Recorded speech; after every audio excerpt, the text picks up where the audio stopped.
Yeah, when I tell y'all I'm really trying to leave this thing alone, but that grace and mercy, look.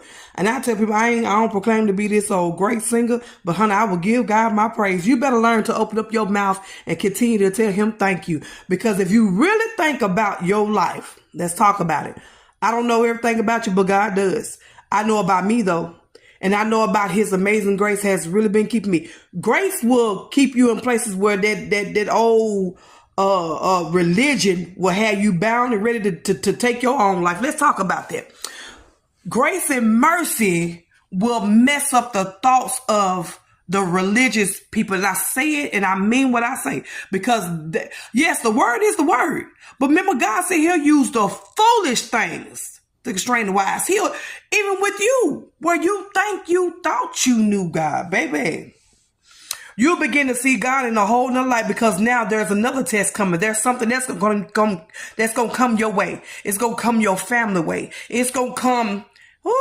Tests are going to come. Remember, that's something that's promises. We always talk about the promises of God and everybody want to get up and start shouting until we actually have to start going through some stuff. But the word says it. He said trials and tribulations are promised to.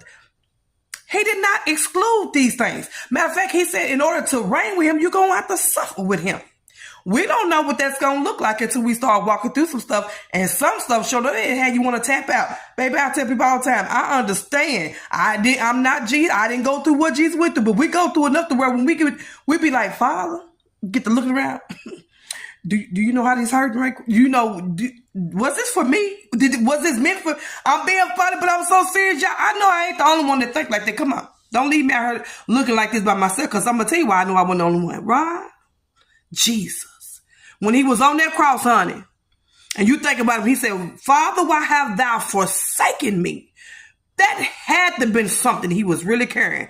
And now that's why I think about, he said, take on my yokes and my burdens and easy and light. Because baby, y'all know when we get to going through stuff and we trying to understand why this ain't happening or this ain't happening, or why did I lose that job, or why did this person walk out my life, or why is this friendship and no longer, or why?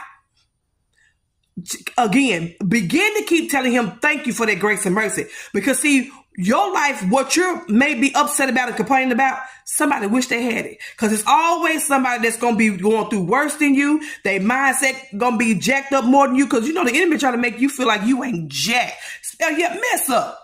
And we go in there and try to pray and talk to God. You know, he's an accuser of the brethren. But I always tell God every day, I say, thank you for your grace and mercy that's new every morning. Because you know what I'm going to face today, what I don't know, because you woke me up. This is your plan. This is your ways. And when you begin to think like that, you're going to love on God even the more. Love y'all.